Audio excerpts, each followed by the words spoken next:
When my son told me I wasn't invited to his wedding, he didn't yell, he smiled. And that's when I knew something inside me finally snapped. I'm 72 years old, and I've learned this much about people.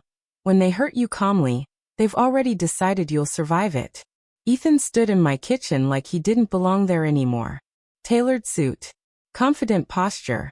Phone buzzing in his pocket like his real life was already pulling him away.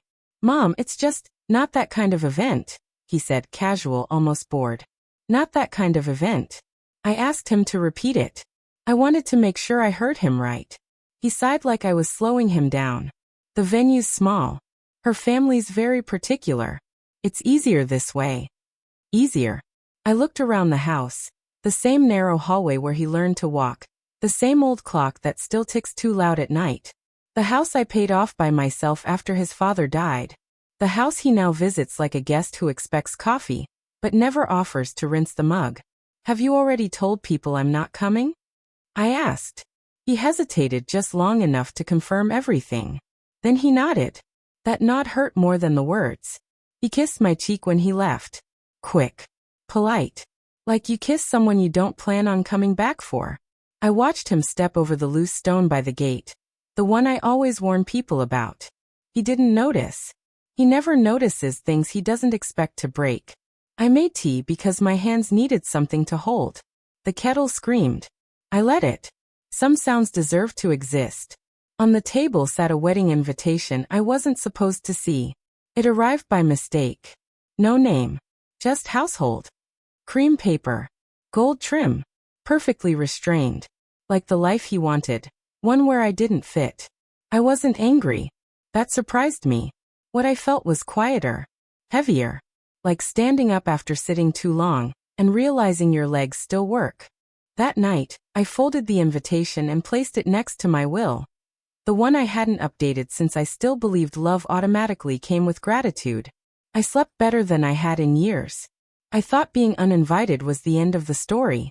I didn't realize it was the beginning of the first decision I'd ever made without him in mind. The morning after he cut me out of his life, I didn't wake up heartbroken. I woke up clear. Clarity feels different than grief. It doesn't ache. It cools. I got dressed in gray slacks and a soft sweater. Comfortable shoes. I've never trusted important decisions to shoes that hurt. When I looked in the mirror, nothing looked different. That's how real change usually shows up. Quiet and unannounced.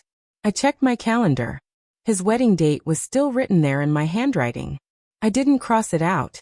I don't erase facts just because they embarrass someone else. Instead, I grabbed my purse and went to the bank. The teller knew my name. I've been with that bank longer than most of its employees have been alive. There's comfort in being recognized without explanation. I asked for a private room. When the young advisor sat across from me, he looked surprised. People confuse age with weakness. It's an easy mistake. I asked him to pull up all my accounts. Not because I didn't know what was there, but because I wanted to see it clearly. And there it was. Years of discipline, careful planning, and patterns I hadn't questioned before. Automatic transfers, shared access, permissions I granted back when Ethan still asked instead of assumed. I didn't change anything that day. I only asked questions. What could be adjusted? What required notice? What could be reversed? And what couldn't? Knowledge first. Action later. On the walk home, I passed a bridal shop. White dresses in the window. Girls laughing outside, phones raised, imagining futures that hadn't taught them anything yet. I wished them well. Life would handle the rest. At home, the phone rang. Twice. I let it ring. Silence communicates plenty if you let it. That afternoon, I found my will in the drawer. Thick paper. Legal language. Written by a woman who still believed being present meant being valued.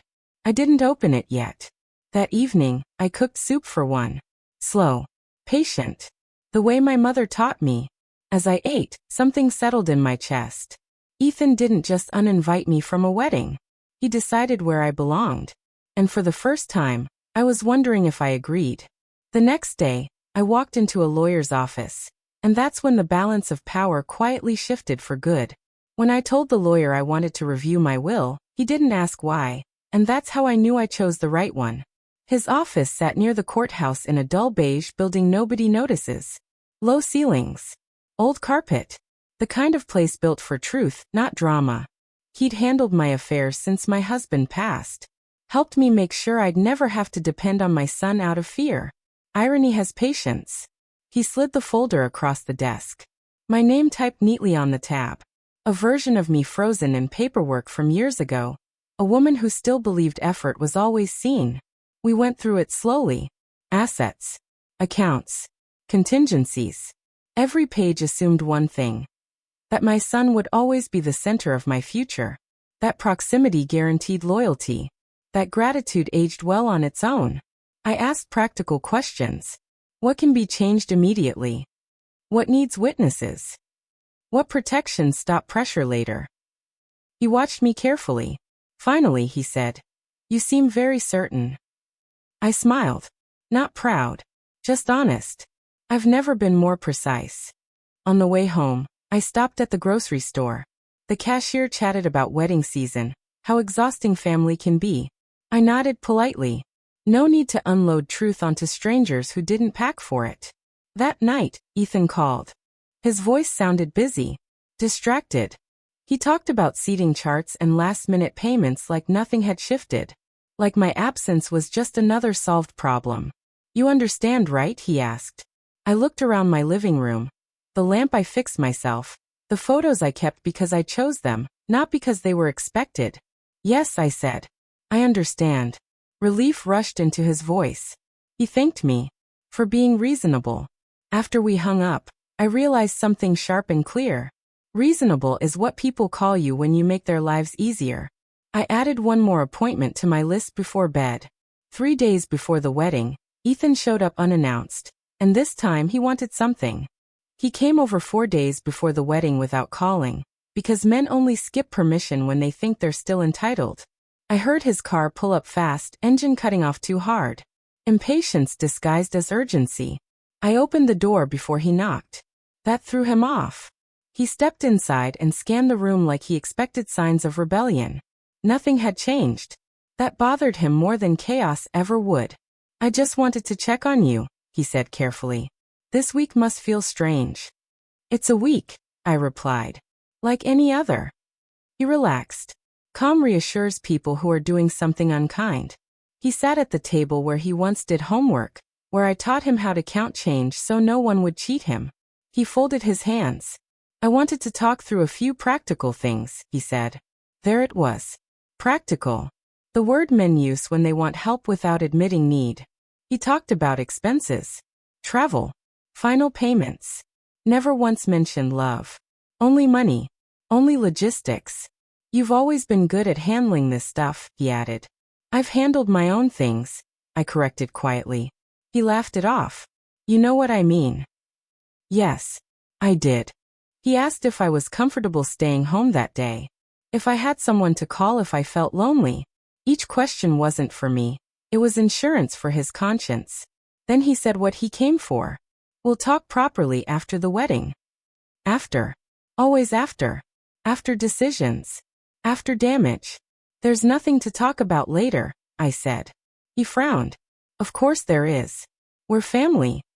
"Families talk before decisions," I replied. "Not after." That's when his smile slipped. "You're not upset, are you?" I looked him straight in the eye. "No. I'm attentive." That word unsettled him. Attentive means memory. Means consequence. He left shortly after. Hugged me stiffly. Already gone. When the door closed, I wrote a note and placed it in my desk drawer. Do not confuse calm with consent. The wedding day arrived without me. And that's when I made the decision that changed everything permanently. On the morning of my son's wedding, I didn't cry.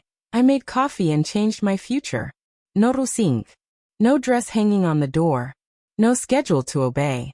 I woke at my usual time and opened the curtains just enough to let light in without committing to the day. Somewhere across town, Ethan was getting married.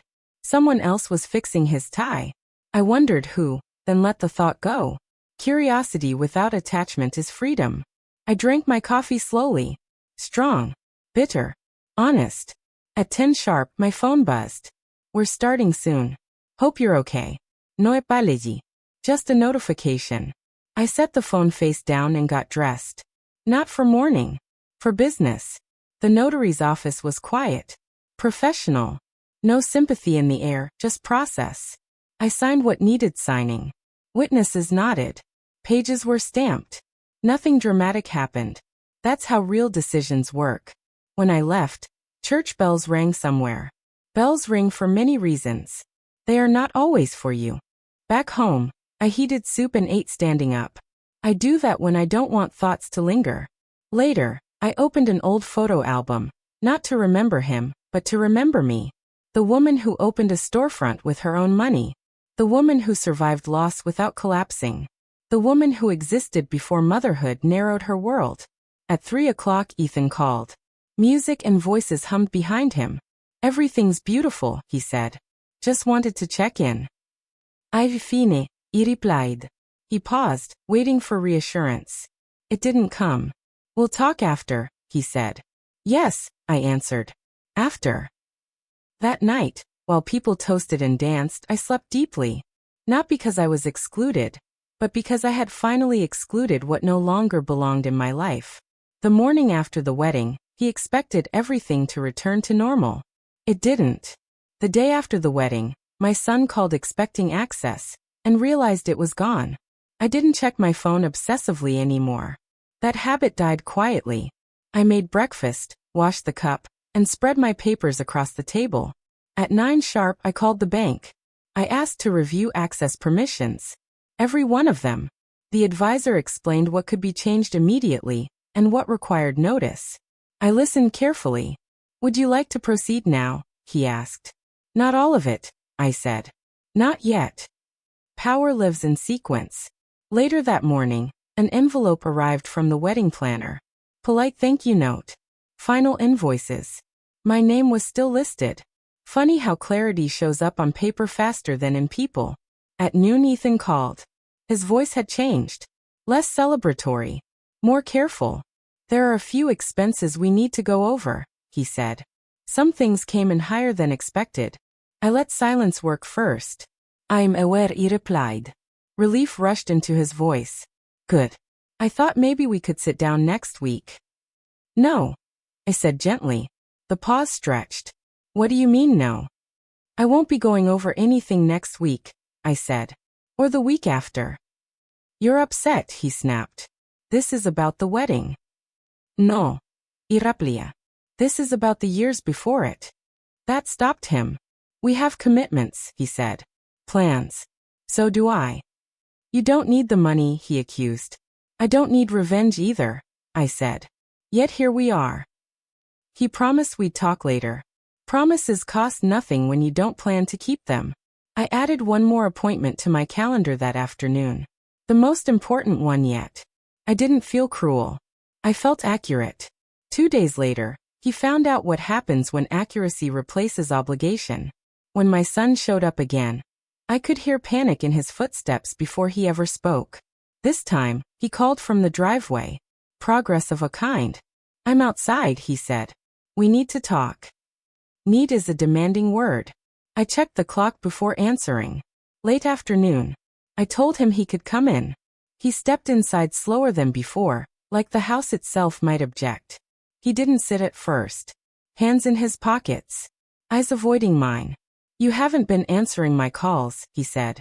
I know, I replied. That startled him. He was expecting excuses, not acknowledgement. You're shutting me out, he accused. No, I said calmly. I'm stepping back. What's the difference? Attention. That word landed harder than I expected. He finally sat down. There's been confusion with the bank, he said. Some things didn't go through. Confusion usually follows assumptions, I replied. His jaw tightened. Things were arranged. Yes, I said. By me. He leaned back, crossing his arms.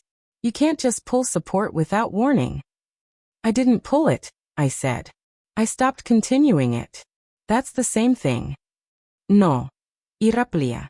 One is abandonment. The other is completion. He rubbed his forehead like he used to when he was a boy who couldn't force reality to cooperate. So what is this? He asked. A test? No, I said. It's a boundary. You just met it late. He accused me of enjoying this. I didn't. I'm enduring it, I said. There's a difference. When he left, confusion followed him out the door. Not anger. Not yet. That evening, I placed the final folder back into my desk and closed it carefully. Everything inside was exactly where it needed to be. A week later, panic turned into negotiation. And that's when he realized the safety net was truly gone. 7 days later, my son didn't call to argue. He called to bargain. We met at a cafe near his office. Glass walls. Loud enough to discourage honesty. Public places make people behave. He ordered for both of us without asking. Old habits surface under stress. There's been an issue, he said quietly. Some payments didn't go through.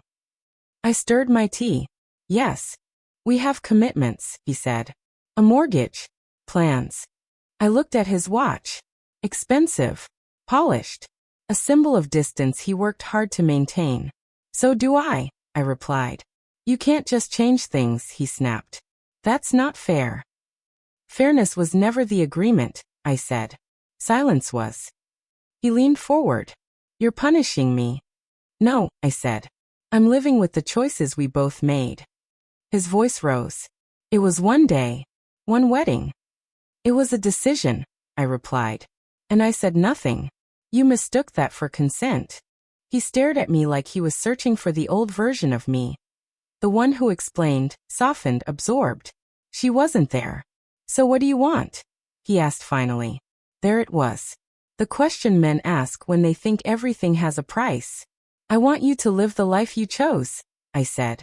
Without my adjustments. Fear entered the room then. Quiet.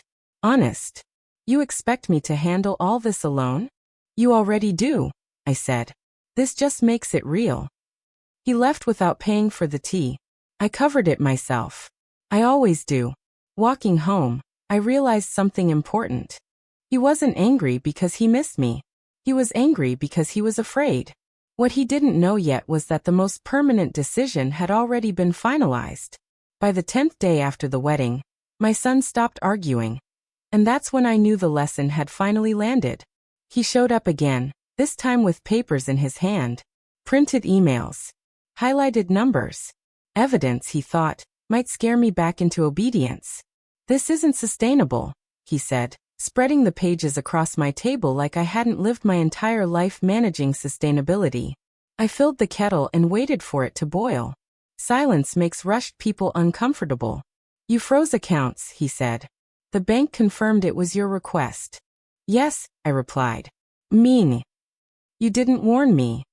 I warned you when you told me I didn't belong, I said. That took the air out of him. We're stretched, he said finally, quieter now. More than I realized. I waited. He needed to say it without armor. There are loans, he admitted. Short-term ones. You expected me to cover them, I said. He didn't deny it. You've always helped, he said. Yes, I answered. And you learned to expect it. He leaned forward. So what is this? A punishment? No, I said. It's a boundary. You just reached it late. You're willing to watch me struggle? He asked. I'm willing to watch you learn, I replied. That's when his anger faded. Fear doesn't argue, it calculates. You've changed, he said. I nodded. So have you. I just noticed first. When he left, my hands shook for the first time. Not regret. Release. That evening, the bank confirmed the final adjustments. Everything was exactly where I wanted it. I wasn't cutting him off from love. I was cutting him off from entitlement. What he didn't know was that the final document was already written, and it couldn't be negotiated. The last thing I taught my son wasn't forgiveness. It was consequence. Weeks passed. His calls grew less frequent. When he did reach out, he didn't ask anymore. He updated. That alone told me everything had shifted. I felt lighter. Not relieved but unburdened. Like setting down something heavy you didn't realize you were carrying for decades. One afternoon, I opened the smaller folder I hadn't touched in years. A trust. Modest. Quiet. Created back when I believed secrecy protected generosity. I made a note in the margin. Purpose changed. Access restricted. Still kind, but no longer automatic. That night, my son called. I handled it, he said. Refinanced. It's tight, but manageable. That's good, I replied. It would have been easier if you stepped in. Yes, I said. That's why I didn't. He didn't argue. He understood now. Not fully, but enough. Later, I wrote one final instruction. Short. Precise. Noimuushin. People look for loopholes when feelings are involved. I left none. I don't know how he felt when everything was eventually read aloud. I only know why I did it. I wasn't trying to hurt my son. I was trying to stop hurting myself. For years, I believed love meant endurance, silence, adjustment. I thought if I bent enough, I'd stay included. I was wrong. Love that only flows one way isn't love, it's habit. I was excluded from a wedding once. Quietly. Casually. Like I didn't matter. But I didn't leave this world quietly. I left it whole. If you've been swallowing your worth just to keep the peace, this is your reminder. You are allowed to stop. This story isn't just mine. It's a lot of people's reality. Tap like, subscribe for more powerful stories. And tell me in the comments, what would you have done in my place?